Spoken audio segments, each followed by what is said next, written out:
Hey, deserving listeners, Love is Blind. Let's see what happens. I was crying Were you really? like for an hour.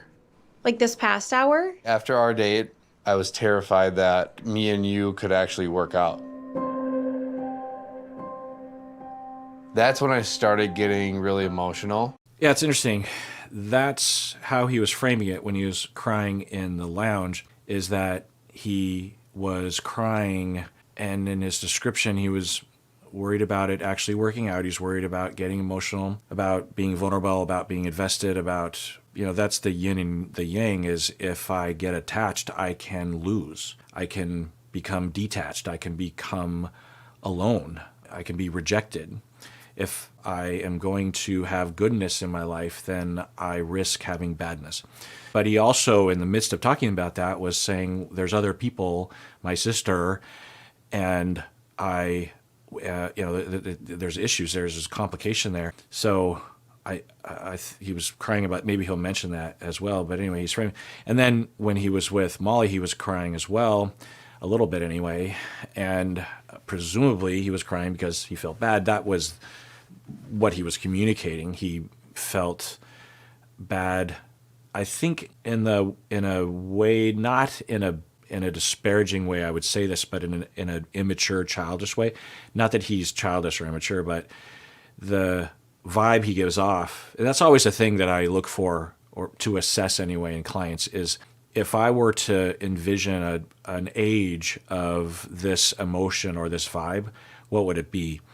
And, we all regress, or we all have moments where an inner child comes out, or we all have aspects of our childhood within our emotions, and that's okay. It's not like there's a purely adult way of being emotional or something, but there's a vibe, and the vibe that he gives off while he was suffering is that, to me, and I, of course, could be reading into it, is of a boy who feels like he's not good enough, a boy that feels like he is struggling to be a good boy to his mom, to his older sister, and is failing at it, and feels both rejected, but also maybe a little upset about having been rejected for reasons that he doesn't understand or agree with, but also a desperation and without any way out. It has that vibe of he's doomed. There's no way forward. So that's how I would describe his crying. He is now emphasizing, I think, or maybe that's the conscious way of him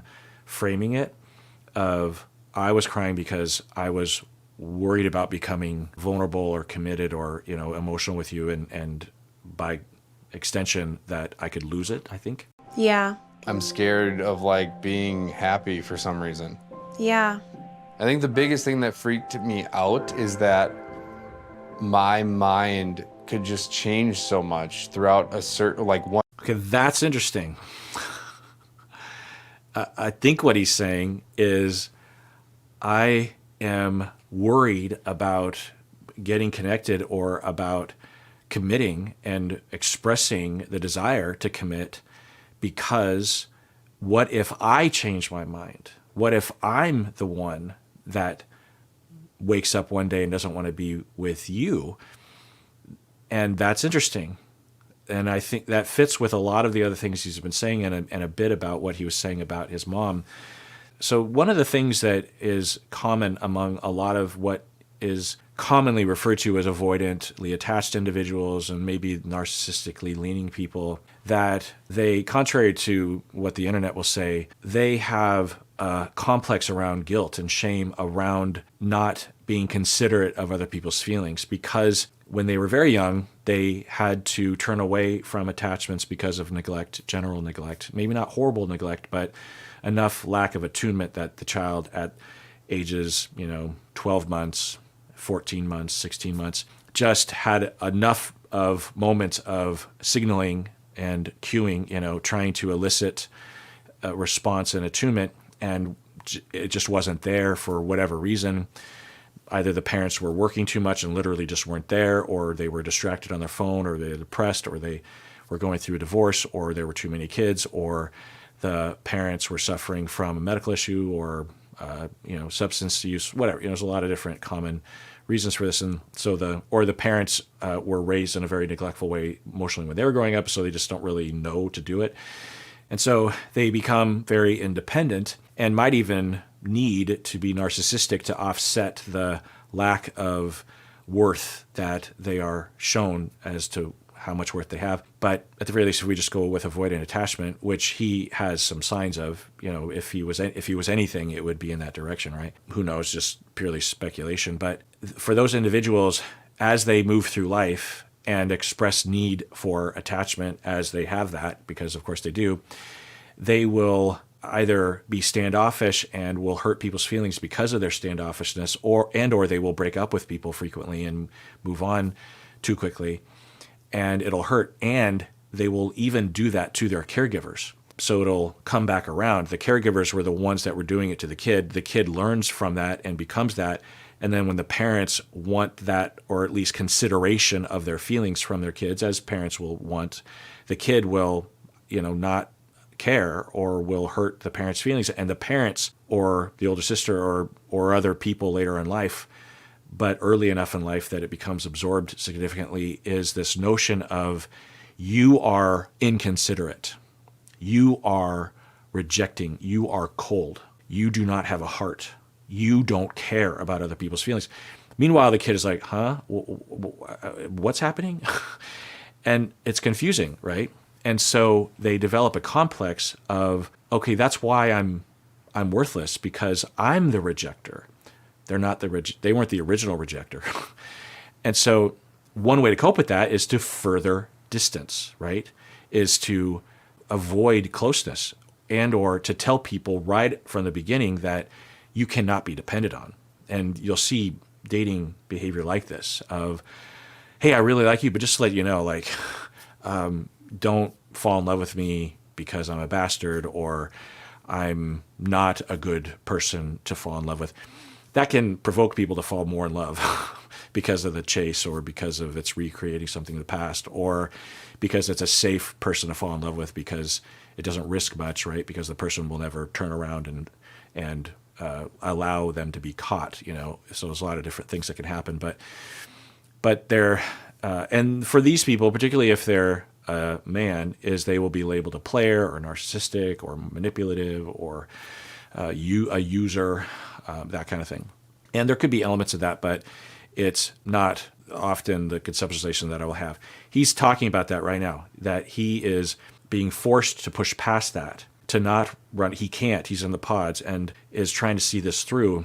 And he just did that to Molly, right? He didn't want to do that. He didn't want to break up with her. And he did everything in his power. Molly basically had to lay it out for him.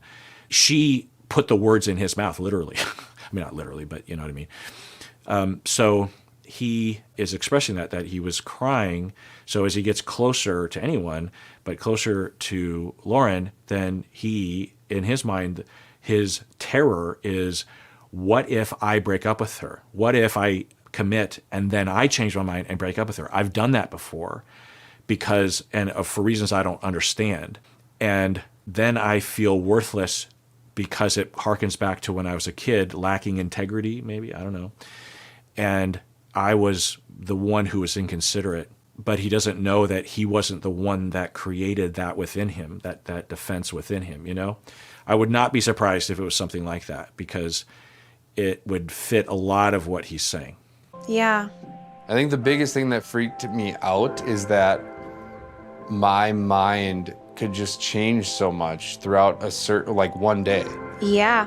Kind of scares me too. I just talked to Molly. She kind of said what I said to you earlier too, that I'm like, are you just validating both of us and making us feel like this? So just a side note, I'm really glad that Dave is exhibiting this, not for his sake or anyone's sake, but he is exhibiting vulnerability and enough self-awareness to express this. He could easily not, or he could dial it back, and that is good to see. It can be hurtful if you're on the receiving end of someone like him. That doesn't, just having some compassion doesn't mean that it's not going to hurt if you're a Molly or a Lauren. But I'm glad because we don't usually get a chance to see inside the heart and mind of an individual that does something like this on a show like this.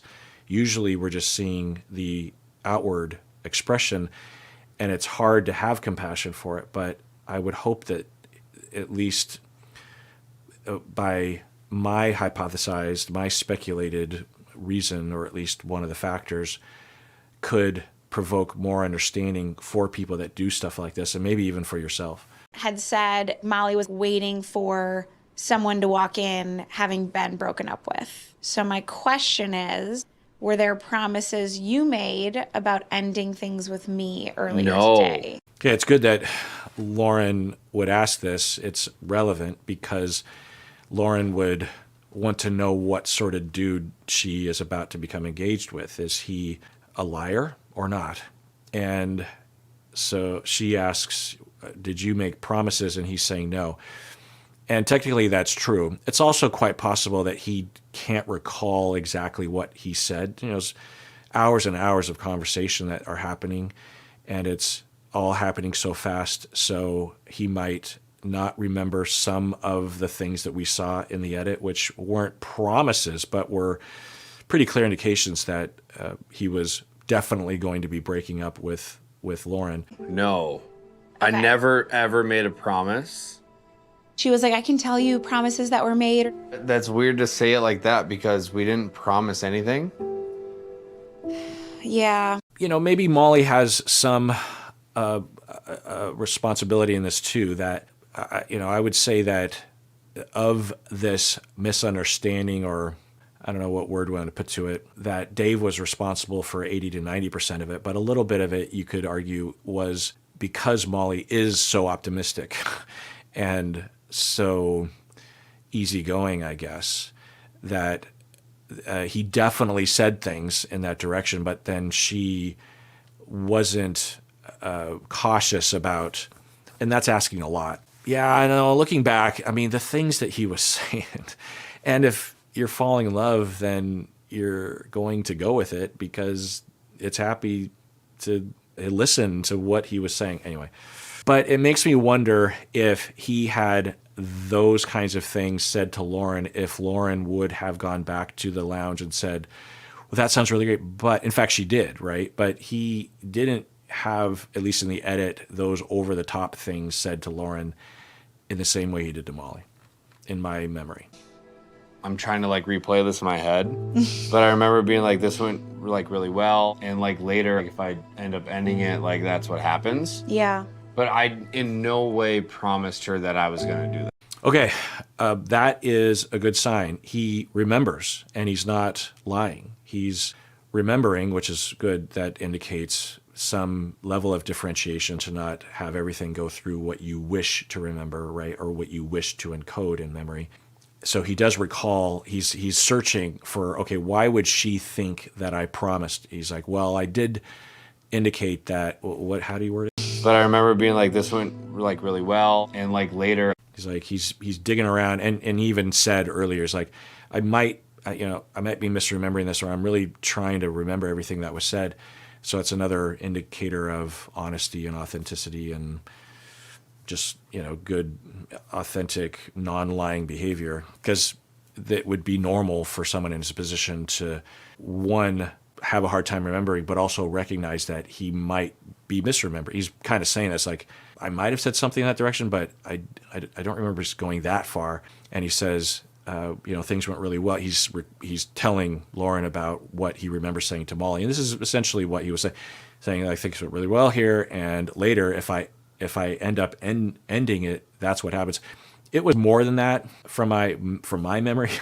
And I did go back and watch some of the scenes in one of these reaction videos, but I don't care to right now because it doesn't really matter. But that's downplaying a little bit. So, yeah, I think Lauren, if she wants to dig down on this further, would pull back from the word promise and say, well, is it reasonable that Molly was under the impression that there was a strong likelihood that you were going to propose to her? I wonder what he would say to that, because that's a more general statement. The word promise, he can easily deny, because, yeah, he never said, I promise you I will break up with Lauren.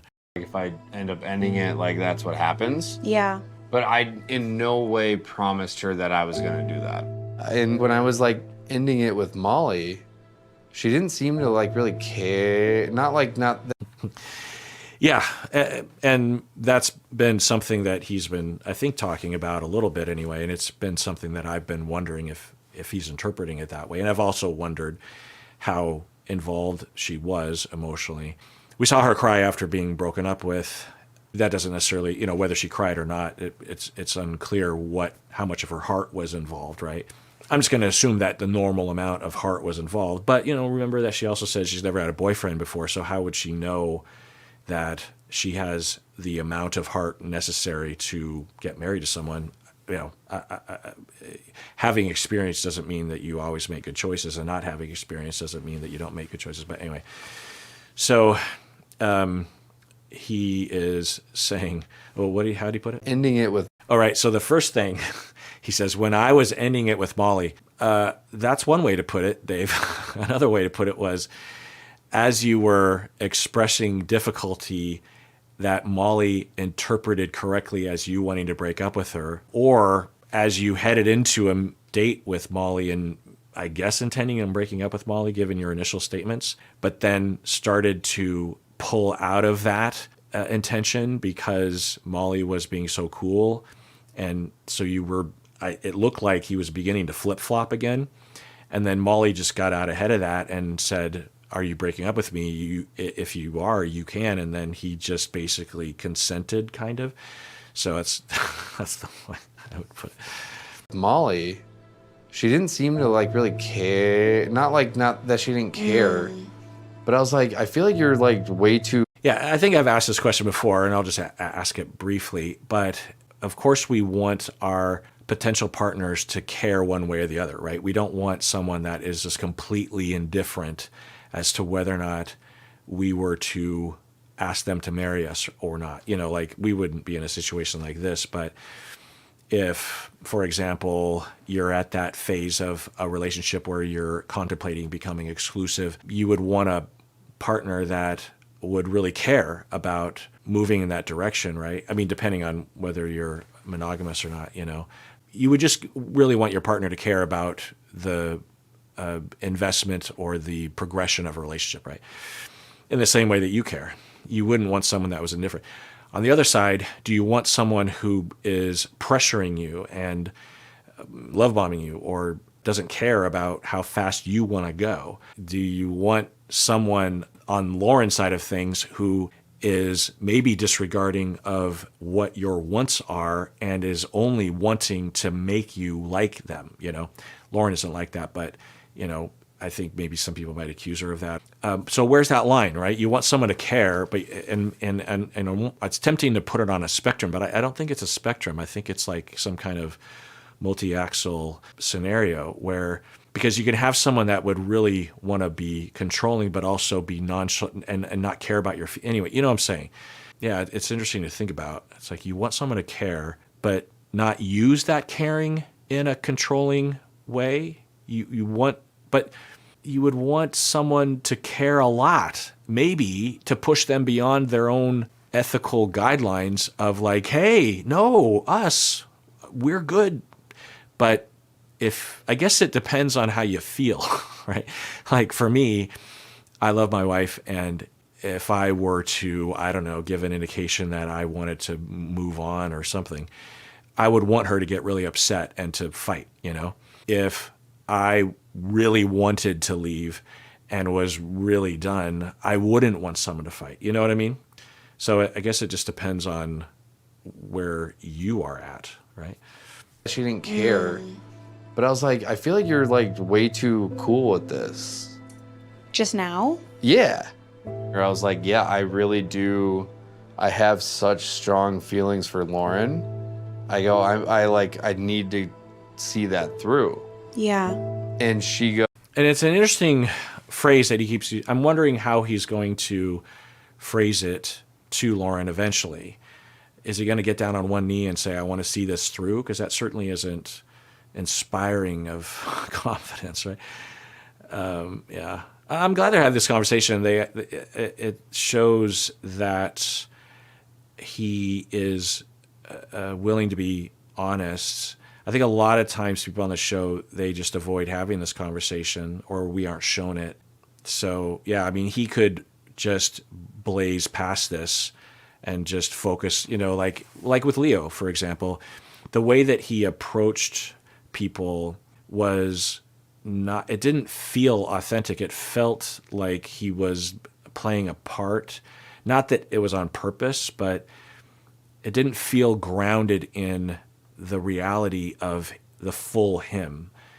This feels more in that direction, the way Dave is talking. It feels like he's really in the moment and really personally going through this. All right, well, that does it for that episode. Everyone out there, please take care of yourself because you deserve it. You really, really do.